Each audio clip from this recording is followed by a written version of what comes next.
Hello everyone, कैसे हैं आप सभी लोग। मैं उम्मीद करती हूँ आप सभी लोग एकदम स्वस्थ होंगे। तो जैसा कि आप लोग स्क्रीन पर देख सकते हो, आज हम लोग डिस्कस करने वाले हैं डीडीए एग्जाम में जो भी एएसओ या जीएससी की पोस्ट पे क्वेश्चंस पूछे गए थे, वो सभी जो कि कंप्यूटर सेक्शन से रिलेटेड थे। मैं आपको एक और बात बता दूं, प्रॉपरली जो मैंने इस डीडीए के पैटर्न में देखा है, इसके अंदर क्वेश्चन सारे वो थे जो हमारी ई बुक से, अगर आपने ई बुक कर ली तो आप बहुत आराम से ये अच्छे क्वेश्चन आप कर सकते हो। लेकिन एक चीज जो मुझे लगी डिफरेंट है वो ये है कि अगर आप एग्जाम शॉर्टकट कीज देखोगे जो कि और दूसरे एग्जाम्स में पूछे जा रही है, वो पूछे जाती है जो बहुत कॉमन है, बहुत बेसिक है, जो आप यूज भी करते हुए आपको पता होंगी। एक आधी थोड़ी ऐसी होगी कि हाँ ठीक है आपने पढ़ रखी होगी क्योंकि वो एग्जाम में पूछी जा रही है। इसमें जो शॉर्टकट कीज पूछी गई थी वो बिल्कुल डिफरेंट। तो यहाँ से आपको एक और थोड़ा सा एरिया पता लग गया कि ये वाली शॉर्टकट कीज भी इंपॉर्टेंट है, ये पूछी जा सकती हैं आपके एग्जाम में भी, तो ये वाली भी जरूर कर लेना। ऑल्दो ये हमारी ई बुक में है ऑलरेडी, बट एक वो होता है ना कि हमें पता है कि 10 हमें लर्न करनी है, बाकी बस एक बार पढ़ लेते हैं तो याद नहीं रहती। तो ये भी अब उन 10 के एक्स्ट्रा उनको लर्न कर लेना। वीडियो को शुरू करने से पहले अगर आपने अभी तक हमारे चैनल को सब्सक्राइब नहीं किया है तो सबसे पहले चैनल को सब्सक्राइब कर लीजिए। इसी के साथ यूट्यूब पर अलग अलग हमने प्लेलिस्ट बना दी है, so make sure to check out all those playlist so that आपकी कोई भी वीडियो मिस नहीं हो।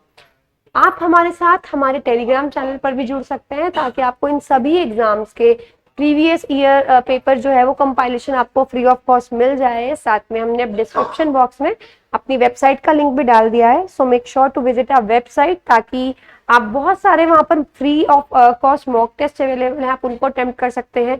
हर संडे को एक फ्री लाइव टेस्ट भी कंडक्ट कराया जा रहा था फ्री से पहले, तो डेफिनेटली तो वो भी बहुत बेनिफिशियल जो है साबित हुआ है। साथ में आप हमारी एप्लीकेशन को भी डाउनलोड कर सकते हैं from the Play Store. RB application है जहाँ पे आपको बहुत सारे बैचेस मिल जाएंगे जिनके बारे में I will describe everything at the end of the video. चलिए, सबसे पहला question, which of the following browser is an example of text based browser. इनमें से कौन सा ब्राउजर टेक्स्ट आधारित ब्राउजर का उदाहरण। तो बेसिकली टेक्स्ट बेस्ड ब्राउजर्स होते कौन से हैं, जिनमें आप सर्च करोगे तो सिर्फ टेक्स्ट रिजल्ट आएंगे, लिखा हुआ रिजल्ट आएगा, ना कोई इमेज, ना ही कोई वीडियो, ना ही कोई ऑडियो, कुछ नहीं। अब जैसे आप कुछ भी ब्राउजर यूज करते हो तो उसमें क्या है, हर तरीके का मीडिया आ जाता है। आपने अगर कुछ भी सर्च किया, फॉर एग्जाम्पल अगर मैंने लायन सर्च किया तो उसकी इमेज, उसके बारे में लिखा हुआ, उसकी कोई वीडियो, आपको सब मिलेगा। लेकिन इसके अंदर टेक्स्ट बेस्ड के अंदर सिर्फ टेक्स्ट यानी सिर्फ लिखा हुआ आएगा और कोई भी मीडिया नहीं आएगा। तो links, Netscape navigator, internet explorer और मोजिला, इनमें से कौन सा सिर्फ टेक्स्ट बेस्ड है। तो इनमें से सिर्फ लिंक्स ऐसा है जो टेक्स्ट बेस्ड एक्सप्लोरर है, अदरवाइज बाकी सारे आपके वो एक्सप्लोरर्स हैं जो हर चीज को सपोर्ट करते हैं। In MS Excel the dash function measure central tendency. इनमें से MS Excel में कौन सा फंक्शन है जो केंद्रीय प्रवृत्ति को मापता है। केंद्रीय प्रवृत्ति मतलब सेंट्रल वैल्यू, सेंटर वैल्यू, बिल्कुल मिड वैल्यू को वो नापेगा। जो भी कोई समूह है, आपके पास कोई डेटा है, उसके सेंटर में कौन सी आ रही है। आपने मैथ्स में पढ़ा होगा डेफिनेटली कि मेजर्स ऑफ सेंट्रल टेंडेंसी होते हैं mean, median, mode, right. Excel में मीन नहीं होता, एवरेज होता है उसकी जगह। तो इसके अंदर एक्सेल के अंदर जो आपका फंक्शन है जो सेंटर वैल्यू को निकालता है वो होता है आपका एवरेज। इनमें से कौन सा एग्जाम्पल नहीं है एंटीवायरस सॉफ्टवेयर का। इनमें से कौन सा, which of the following is not an example of an antivirus software. Antivirus software क्या होता है, ऐसा सॉफ्टवेयर जो कंप्यूटर को वायरस से बचाए, राइट। तो एंटीवायरस सॉफ्टवेयर बहुत सारे आपने सुना भी होगा, वीरा है, मैकफी है, नॉर्टन है, बुलेटिन नहीं है। बुलेटिन क्या है, बेसिकली आपको मैं बताऊं, बुलेटिन एक ऐसी एप्लीकेशन है जिसपे अगर आपको कुछ चीज, जैसे एक होता है ना कि हम लोग टू डू लिस्ट बना रहे हैं अपनी, हमको ये करना है, ये करना है, ये करना है, तो बुलेटिन एक ऐसी ऐप था जिसपे आपको कुछ भी पब्लिश करना हो, लिखना हो, पोस्ट करना हो तो आप उस पर लिख सकते हो। तो bulletin is such a software. In MS Word what will happen when we press Alt plus N। देखो अब यहाँ पे जो आपसे पूछ रहा है वो पूछ रहा है Alt plus N का।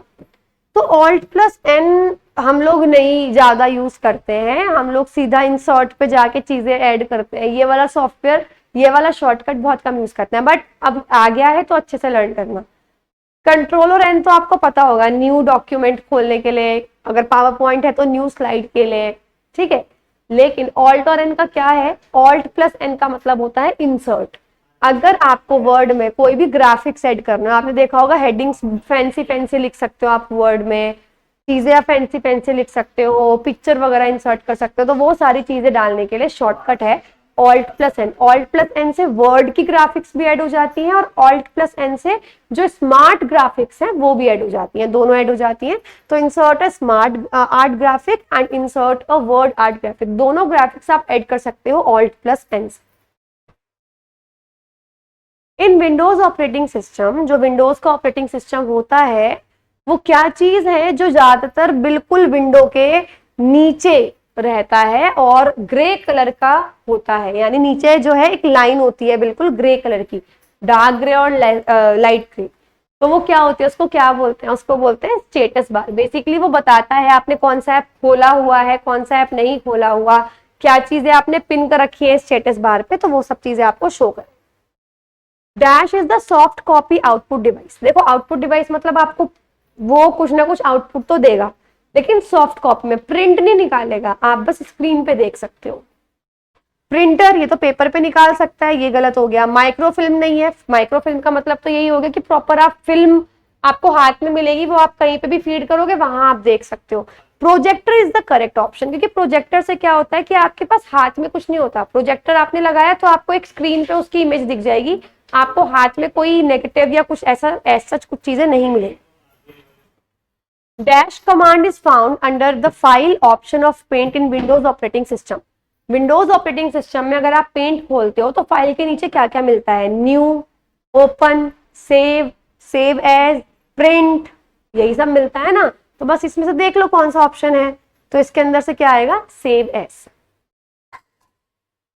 Which of the following part of the formula is a constant in MS Excel 365? MS Excel 365 में निम्नलिखित में से सूत्र का कौन सा भाग एक स्थिरांक है, यानी वो कौन सी वैल्यू है जिसकी वैल्यू फिक्स है।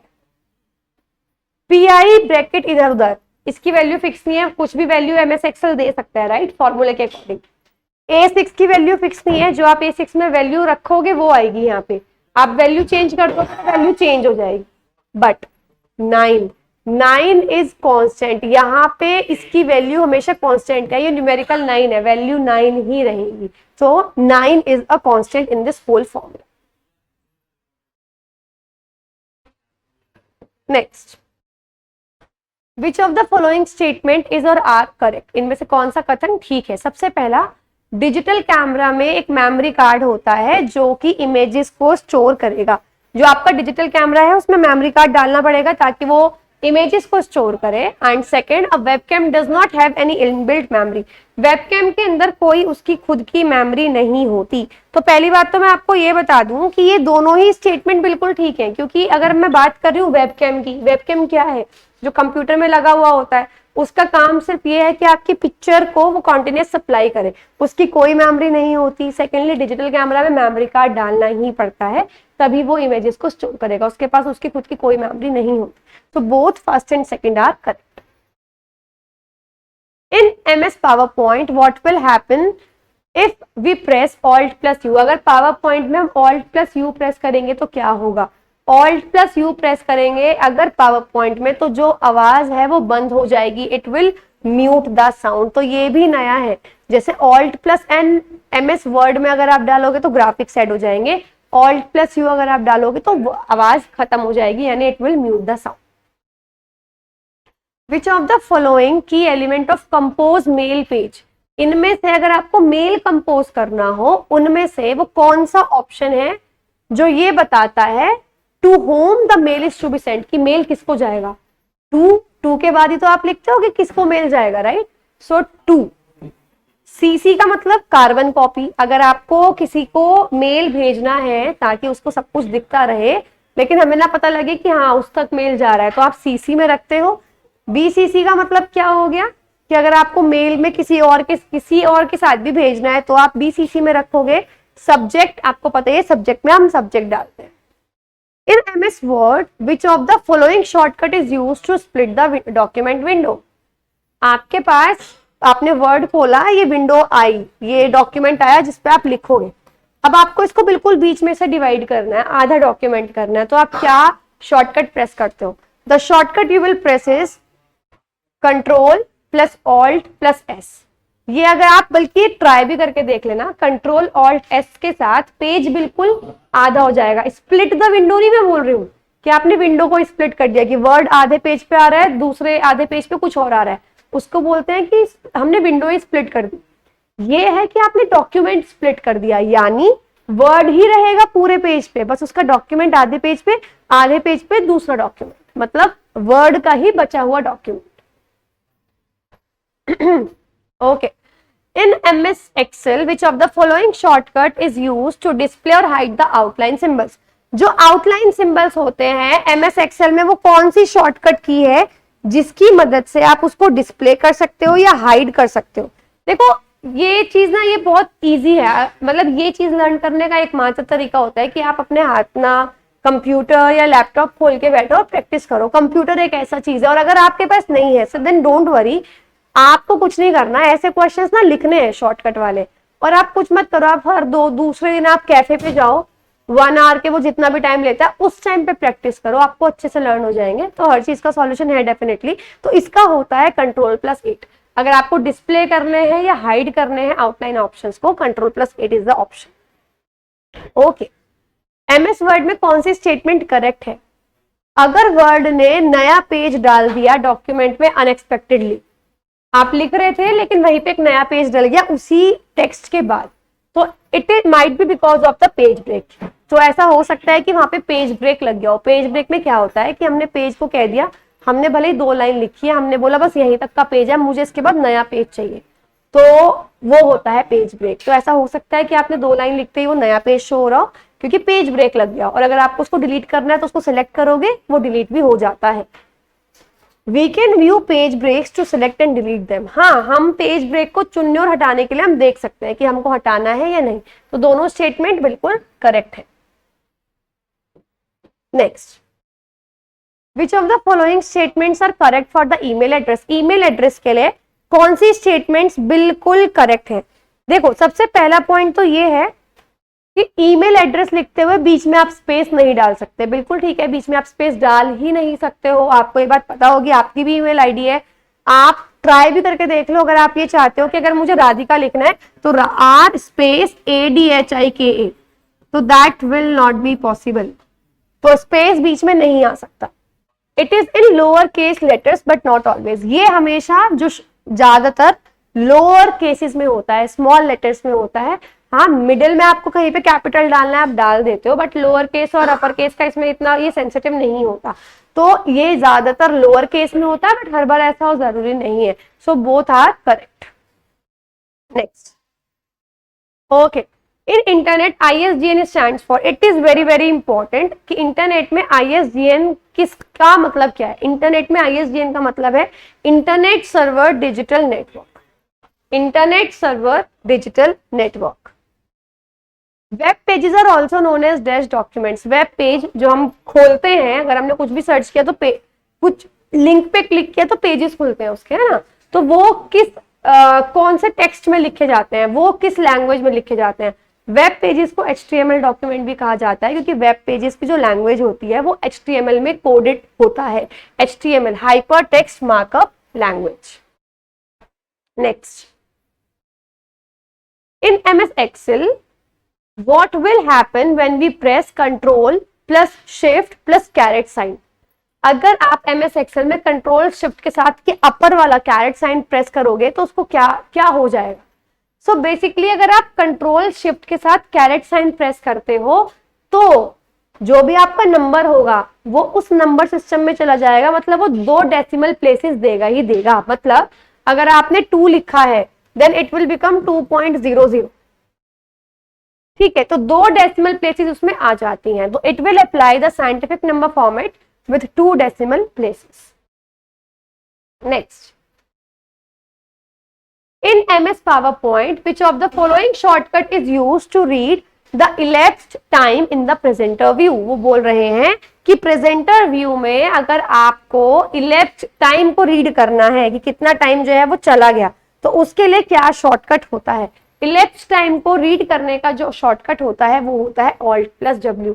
तो ज्यादातर जो आपने शॉर्टकट्स याद करे हुए होंगे वो कंट्रोल के साथ यूज किए हुए होंगे, क्योंकि कंट्रोल के साथ ना 2-3 कीज प्रेस करने की नीड नहीं पड़ती, ऑल्ट के साथ करनी पड़ती है। ऑल्ट के साथ शिफ्ट कर रहे हो या ऑल्ट के साथ कंट्रोल यूज कर रहे हो, तो इसलिए ऑल्ट के कम शॉर्टकट्स हमने लर्न किए हुए हैं, लेकिन ये कर लेना जरूर, अच्छा क्वेश्चन है।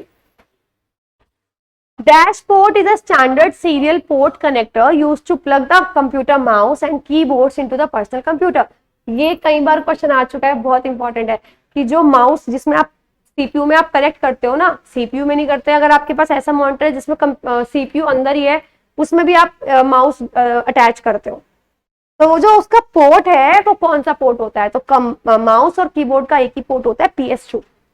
तो PS2 पोर्ट होते हैं mouse and keyboard for boot. Okay, तो guys this was the last question. I hope आपका ये वीडियो आपको कॉन्फिडेंट जो है आपका कॉन्फिडेंस बढ़ा हो कि आपको ये क्वेश्चन सारे ई बुक से मिल जाएंगे, आपने सारे पढ़े हुए हैं। सो ऐसा क्वेश्चन नहीं है कोई जो आपने बिल्कुल ही नया किया हो।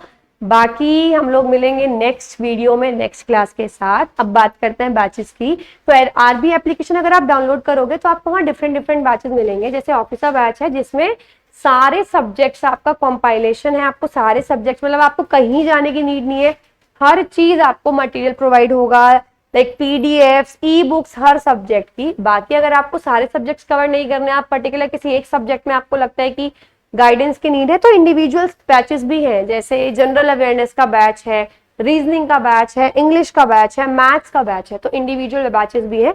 आप अपनी रिक्वायरमेंट के हिसाब से बैच में एनरोल कर सकते हैं। सो गाइज आज के लिए इतना ही, हम लोग मिलेंगे नेक्स्ट क्लास में, तब तक के लिए have a good day and good bye.